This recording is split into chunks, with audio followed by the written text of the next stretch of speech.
오늘 우리에게 주신 말씀은 구약 느헤미야서 5장 1절로 19절입니다. 10절 말씀까지 합독하도록 하겠습니다. 때에 백성이 그 아내와 함께 크게 부르짖어 그 형제 유다 사람을 원망하는데 혹은 말하기를 우리와 우리 자녀가 많으니 곡식을 얻어먹고 살아야 하겠다 하고 혹은 말하기를 우리의 밭과 포도원으로 돈을 빚내어 세금을 바쳤도다. 우리 육체도 우리 형제의 육체와 같고 우리 자녀도 저희 자녀 같거늘 이제 우리 자녀를 종으로 파는도다. 우리 딸 중에 벌써 종된 자가 있으나 우리의 밭과 포도원이 이미 남의 것이 되었으니 속량할 힘이 없도다. 내가 백성의 부르짖음과 이런 말을 듣고 크게 놓아요. 중심에 계획하고 규인과 민장을 꾸짖어 이르기를 너희가 각기 형제에게 취지를 하는도다 하고 대회를 열고 저희를 쳐서 이르기를 우리는 이방인의 손에 팔린 우리 형제 유다 사람들을 우리의 힘을 다하여 속량하였거늘 너희는 너희 형제를 팔고자 하느냐 더구나 우리의 손에 팔리게 하겠느냐 하매 저희가 잠잠하여 말이 없기로 내가 또 이르기를 너희의 소위가 좋지 못하도다. 우리 대적 이방 사람의 비방을 생각하고 우리 하나님을 경외하며 행할 것이 아니냐. 나와 내 형제와 종자들도 역시 돈과 곡식을 백성에게 취하여 주나니 우리가 그 이식 받기를 그치자. 아멘. God is good all the time. 하나님은 언제나 선하십니다. 오늘 우리에게 주신 말씀은 느헤미야서 5장 1절로 19절의 말씀입니다. 설교의 제목은 이 백성을 위한 모든 일을 기억하사입니다. 이 백성을 위한 모든 일을 기억해 달라는 그런 내용입니다. 쉬는 날 지산동의 필로소피아 카페에서 빙수를 먹으러 갔습니다. 창밖에 벽을 타고 올라가는 담쟁이의 싱그러움이 반겨주었습니다. 교사 출신이었던 도종환 시인의 담쟁이 시가 생각났습니다. 저것은 벽, 어쩔 수 없는 벽이라고 우리가 느낄 때, 그때 담쟁이는 말없이 그 벽을 오른다. 물 한 방울 없고 씨알 한 톨 살아남을 수 없는 저것은 절망의 벽이라고 말할 때 담쟁이는 서두르지 않고 앞으로 나아간다. 한 뼘이라도 꼭 여럿이 함께 손을 잡고 올라간다. 푸르게 절망을 다 덮을 때까지 바로 그 절망을 잡고 놓지 않는다. 저것은 넘을 수 없는 벽이라고 고개를 떨구고 있을 때 담쟁이 잎 하나는 담쟁이 잎 수천 개를 이끌고 결국 그 벽을 넘는다.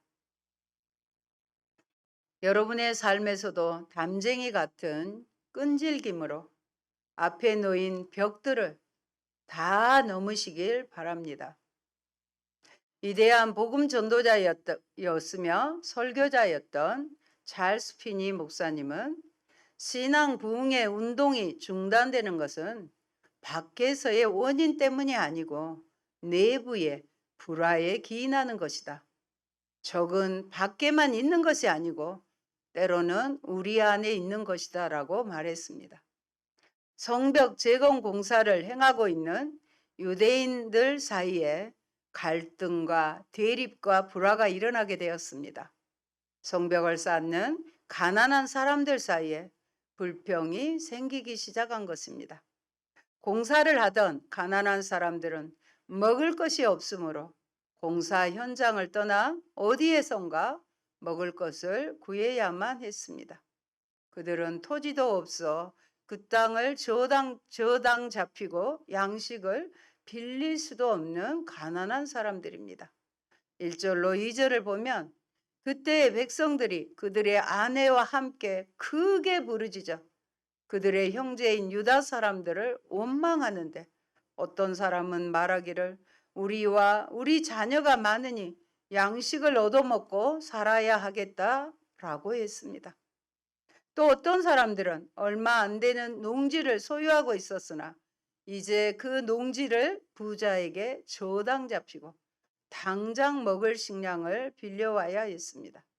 가난한 유대인들은 흉년이 계속되는 중에 페르시아의 왕에게 세금도 내야만 했습니다. 심지어 너무나 먹을 것이 없어 가난한 사람들 중에는 자기 자식을 부잣집의 종으로 팔아야만 하는 비극조차 일어나게 된 것입니다.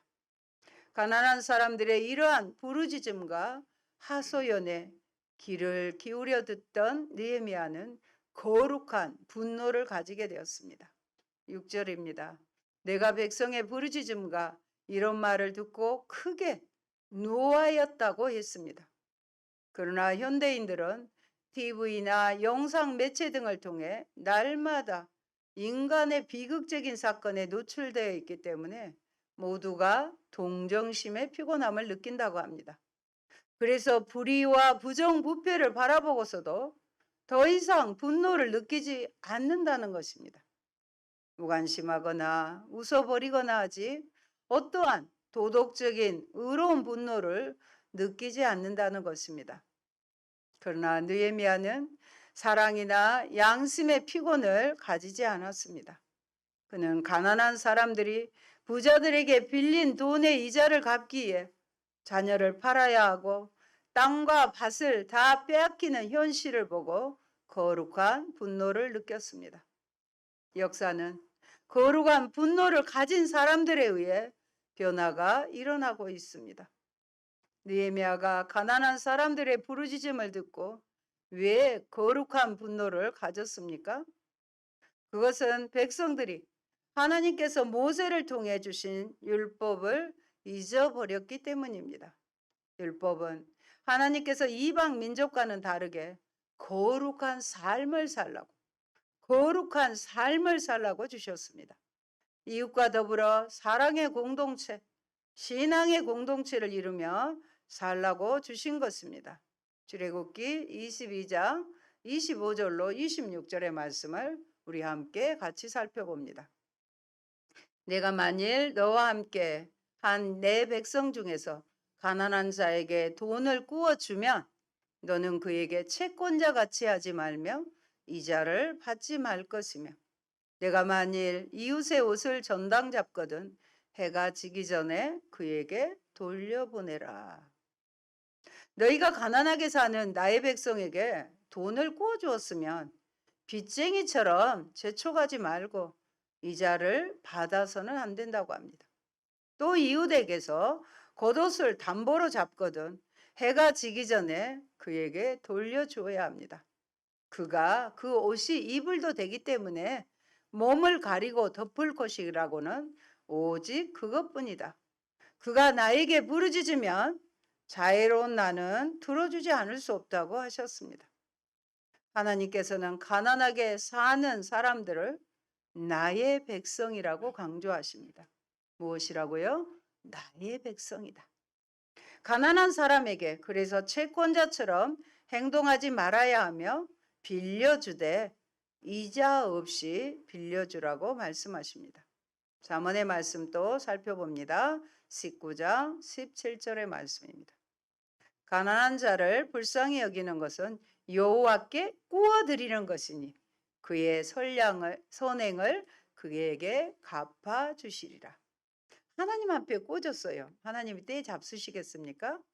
아니죠. 반드시 갚아주실 것입니다. 오늘은 갈등에 대해 살펴보기로 하겠습니다. 갈등은 살면서 부딪히게 되는 중요한 문제입니다. 갈등의 한자를 보면 칡나무 갈, 좀 복잡해요. 등나무 등입니다. 칡나무는요, 왼쪽으로 감으며 자라는 넝쿨나무예요. 그리고 등나무는 오른쪽으로 감으며 자라는 넝쿨나무랍니다. 서로가 반대 방향으로 감으며 자라기 때문에 이 두 나무가 함께 만나 자라게 되면 서로 어떻게 되겠습니까? 뒤엉키게 되어 풀기란 만만치 않습니다. 이처럼 뒤엉켜 풀기 어려워서 갈등이라는 단어가 생겼을 것입니다. 힘들지 않는 갈등은 없습니다.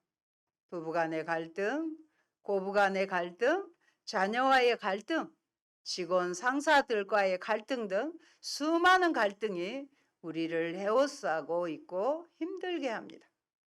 하나님은 평화의 삶을 원하십니다. 갈등 속에 우리가 비록 살아도 하나님의 마음을 잘 헤아리기 바랍니다. 본문에서 느헤미야가 갈등을 해소하는 방법을 우리가 한번 배워봅시다. 첫 번째, 들어라입니다. 상대방의 말을 잘 듣고 나서 정확한 의사를 표현하기입니다. 6절에 보면 오늘 본문의 6절입니다. 내가 백성의 부르짖음과 이런 말을 듣고 크게 노하였으나 들었지요. 그래서 듣기는 갈등의 상황에서 제일 먼저 할 일입니다. 둘째는 깊이 생각하고 행동하라입니다. 7절에 보면 깊이 생각하고 귀족과 민장들을 꾸짖어 그들에게 이르기를. 흥분한 상태에서 일을 처리하지 않습니다. 느헤미야는 하나님께 깊이 기도하고, 깊이 여러분도 기도하셔야 돼. 지도자로서 회개하고 하나님께 지혜를 구했을 것입니다. 이 자세가 중요합니다. 갈등 때문에 힘들어하지만 마시고 하나님께 깊이 기도로 올리시기 바랍니다. 세 번째, 원인과 대면하라입니다. 7절에 보면 깊이 생각하고 귀족과 민장들을 꾸짖어 그들에게 이르기를. 어떻게 해요? 너희가 각기 형제에게 높은 이자를 취하는도다 하고 대회를 열어 그들을 쳤어요. 그러니까 그들을 가르치기 위해서 모이게 했습니다.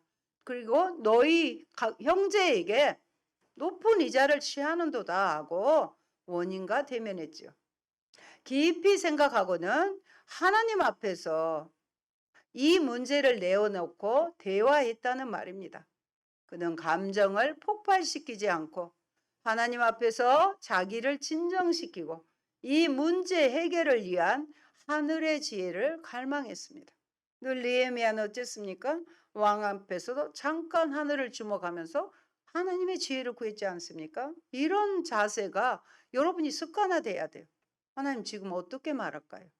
누구하고 대화를 할 때도 하나님 제가 어떤 말을 해야 됩니까? 항상 수시로 하나님에게 집중해서 하나님의 지혜를 구하시는 저와 여러분 됐으면 좋겠습니다. 갈등의 상황이 생기면요.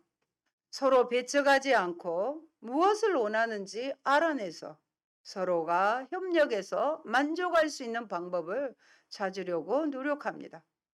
오늘 우리 그리스도인들도 감정이 상하여 분노하게 될 때 그 감정을 폭발시키지 말고 딱 3초만 기다리면 돼요. 한번 깊은 숨 한 번 내려치면 됩니다. 조용한 시간을 가져야겠습니다. 하나님 앞에서 생각하며 기도하며 하나님의 지혜를 갈망해야겠습니다. 나의 모든 감정을 하나님 앞에 내어놓을 수 있는 그래서 조용한 장소를 가질 필요가 있습니다. 느헤미야는 피스메이커로서 불평을 수용하고 관리들의 잘못을 지적하면서 백성들을 위한 협력을 구하고 있습니다. 9절로 12절 어떻게 했는지 함께 읽읍시다. 내가 또 이르기를 너희의 소행이 좋지 못하도다. 우리의 대적 이방 사람의 비방을 생각하고 우리 하나님을 경외하는 가운데 행할 것이 아니냐? 나와 내 형제와 종자들도 역시 돈과 양식을 백성에게 구워 주었거니와 우리가 그 이자 받기를 그치자. 그런즉 너희는 그들에게 오늘이라도 그들의 밭과 포도원과 감람원과 집이며 너희가 구워준 돈이나 양식이나 새 포도주나 기름의 100분의 1을 돌려보내라 하였더니 그들이 말하기를 우리가 당신의 말씀대로 행하여 돌려보내고 그들에게서 아무것도 요구하지 아니하리이다 하기로 내가 제사장들을 불러 그들에게 그 말대로 행하겠다고 맹세하게 했습니다. 느헤미야는 특권층의 3가지 죄를 고발했습니다. 너희는 동료 유대인들에게서 이자를 취하고 있는데 이것은 옳지 않다. 너희는 동족의 자녀들을 노예로 만들었다. 너희는 이웃 나라들에게 특별하게 구분되어 보이지 않는다.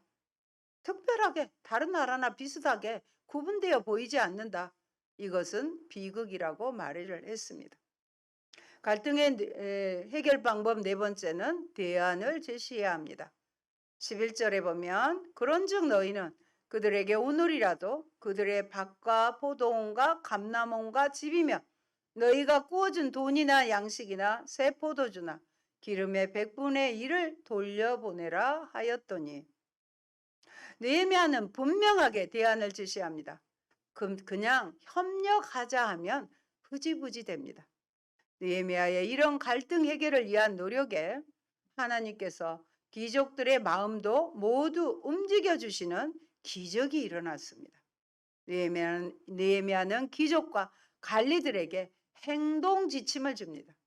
참된 지도자는 문제를 지적할 뿐만 아니라 문제 해결의 청사진을 제시해야 합니다.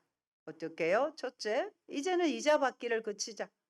둘째, 오늘이라도 가난한 사람들의 밭과 포도원과 올리브 밭과 집을 되돌려주고 돈과 곡식과 새 포도주와 올리브 기름을 구워주고 받은 비싼 이자도 당장 돌려주자. 오늘부터 죄악된 행위를 당장 그치라고 말합니다. 하나님은 우리가 범하고 있는 죄를 시간을 두고 천천히 고치라고 말씀하지 않으십니다. 지금 이 시간 회개할 것을 원하십니다. 우리가 죄를 깨달았을 때 당장 회개하지 않으면 양심은 점점 무디어지게 됩니다. 하나님의 날카로운 책망이 점점 희미하게 들리게 됩니다.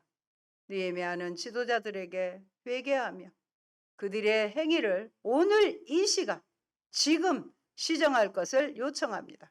그러자 지도자들이 느헤미야의 말대로 즉시 순종하겠다고 약속하게 됩니다. 여러분, 느헤미야가 가난하고 힘없는 백성들을 착취하는 부유한 권력자들을 책망하며 하나님의 말씀대로 살 것을 촉구할 수 있었던 것은 그 자신이 하나님 앞에 부끄러움이 없는 삶, 하나님의 말씀대로 순종하는 삶을 살았기 때문입니다. 높은 위치에서 편안히 살 때 하나님 말씀대로 순종하며 사는 것이 가난하고 힘없을 때 하나님 말씀대로 사는 것보다 더 어렵습니다. 경영학자들은 많은 사람들이 좌천에 의해서보다는 승진에 의하여 더 많이 타락하고 실패한다고 합니다. 14절 말씀해 보면 느헤미야는 예루살렘 총독으로 12년간 재직하고 있었습니다. 그동안에 그는 총독에게 당연히 지급되는 녹을, 식량의 녹을 받지 않았다고 쓰여 있습니다. 느헤미야 이전의 총독들은 백성들에게 많은 부담을 주어 양식과 포도주 외에도 은을 받고 그들의 종들까지도 백성들을 착취했습니다.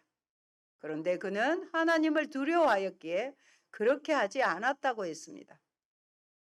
사도 바울은 고린도에서 2년간 머물면서 복음을 증거했는데 그는 고린도 교인에게서 사례비도 받지 않고 손수 장막을 만드는 노동에 종사하므로 거기에서 나오는 수입으로 생활을 하며 전도했습니다. 그는 고린도 교인들에게 조금이라도 누를 끼침으로 복음이 증거되는데 방해받기를 원치 않았습니다. 주께서도 복음을 전하는 이들에게는 복음을 전하는 일로 살아가라고 지시하였습니다. 그러나 이런 권리를 쓰지 않았습니다. 그는 그리스도의 복음을 전하는 일에 지장을 주지 않도록 모든 것을 참았습니다. 느헤미야나 바울은 그들에게 당연히 주어져야만 하는 권리도 하나님 나라 사역에 혹시나 방해가 될까 싶어 포기하였습니다. 느헤미야는 페르시아 궁정의 술관원으로 오랫동안 일하였기에 상당히 많은 재산을 가지고 있었을 것입니다. 그가 예루살렘의 총독으로 부임했을 때 부동산 투기를 하였더라면 그의 재산을 더 많이 증식시킬 수 있었겠지만 관심을 두지 않았습니다. 자기에게 주어진 직책의 특권을 남용하지 않고 이득을 취하지 않았을 뿐만 아니라 당연하게 주어지는 권리마저 포기하였고 오직 하나님께로부터 받은 사명, 성벽을 재건하는 일에만 전력을 다했습니다. 오히려 다른 사람을 섬기는 기회로 삼았습니다. 느헤미야의 식탁에서는 유다 사람들과 백성의 관리들 150명의 고정 식사 인원과 다른 나라에서 온 방문객들 등을 위해 식사가 제공되었습니다. 이 일을 위해 느헤미야는 자기의 개인 재산으로 매일 소 한 마리와 살찐 양 6마리 그리고 많은 닭을 준비하고 열흘에 한 번씩 각종 포도주를 제공했습니다. 느헤미야가 매일 제공한 고기와 곡식과 포도주로 적어도 500명의 사람이 먹을 수 있다고 성서학자들은 지적하고 있습니다.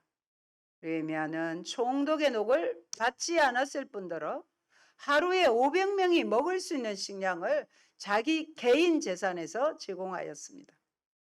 오늘 우리는 나 나름대로 미치는 영향력을 가지고 있습니다.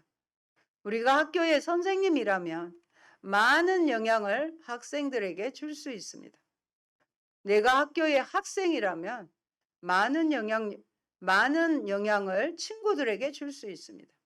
내가 병원의 의사나 간호사라면 환자들에게 많은 영향력을 줄 수 있습니다. 우리는 나의 직분을 섬기는 기회로 사용할 수 있어야겠습니다. 그렇습니다.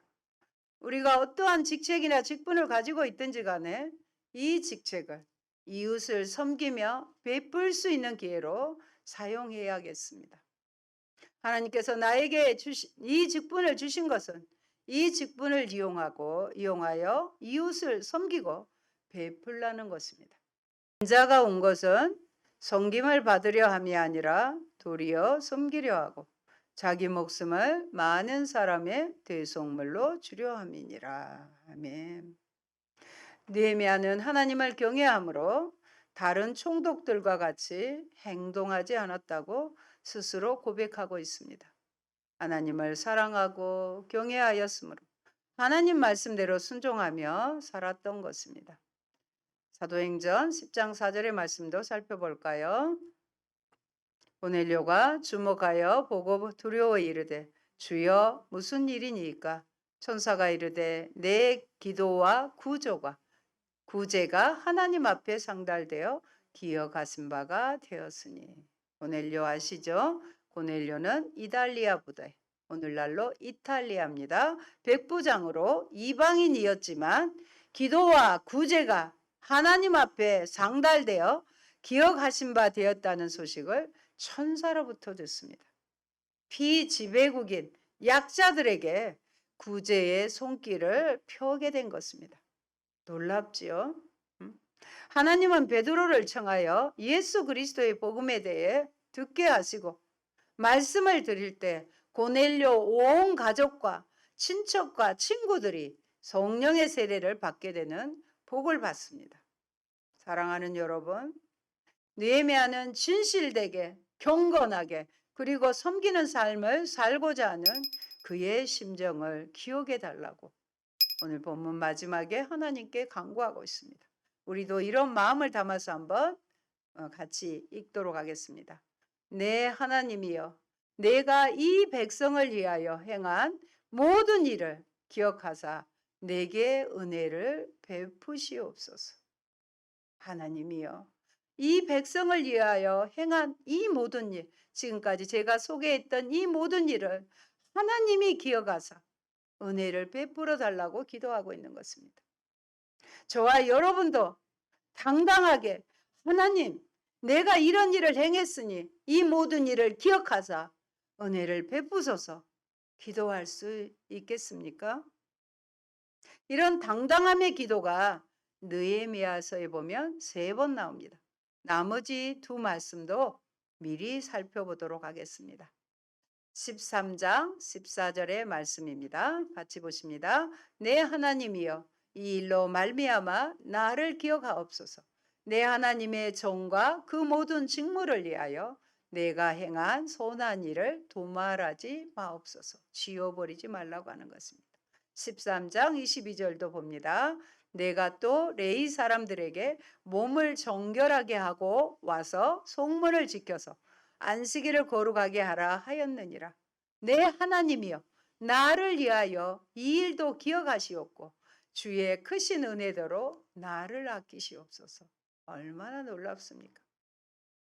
사랑하는 성도 여러분, 느헤미야의 한 가지 소원은 하나님께 칭찬받고 인정받고 싶은 마음뿐이었습니다. 그는 세상의 칭찬이나 갈채보다 오직 주님의 말씀인 잘하였도다, 착하고 충성된 종아라는 칭찬을 원했던 것입니다. 오늘 우리들도 주어진 직책을 섬기라고 주신 기회로 알아. 꼭 우리의 마음에 담읍시다. 섬기라고. 일하는 것이 아니라 섬기라고 주신 기회로 알아. 이웃을 사랑으로 섬기며 베푸는 사명을 감당함으로써 착하고 충성된 종이라는 주님의 칭찬을 받을 수 있기를 축원드립니다. 아멘. 좋으신 하나님 감사합니다. 느헤미야서를 통해서 정말로 느헤미야의 위대한 신앙의 모습을 봅니다. 동족들이 아버지 하나님 이자를 내고 자식들을 노예로 파는 그런 상황 가운데 묵묵히 하나님께 기도하고 지혜를 구하여 그 관리들과 지도자들을 설득하여 하나님 갈등을 해결하여 이자를 받지 않게 하고 어려운 이들을 섬기는 기회로 바꾸는 것을 볼 수 있습니다. 하나님, 우리도 나에게 주어진 일들이 어쩔 때는 힘드는데 이 일로만 보지 않게 하시고 이 일들을 통하여 다른 이들을 섬길 수 있는 좋은 기회로 알고 감사함으로 이겨내게 하여 주옵소서. 여러 가지 어려움과 갈등이 있을 때 먼저 하나님께 깊게 기도하며 늘 주님을 향하여 물어볼 수 있는 저희가 되게 하옵소서. 그리하여 하나님의 지혜로 잘 감당하여 하나님께만 칭찬받는 저희들이 되게 하옵소서. 예수님 이름으로 기도합니다. 아멘.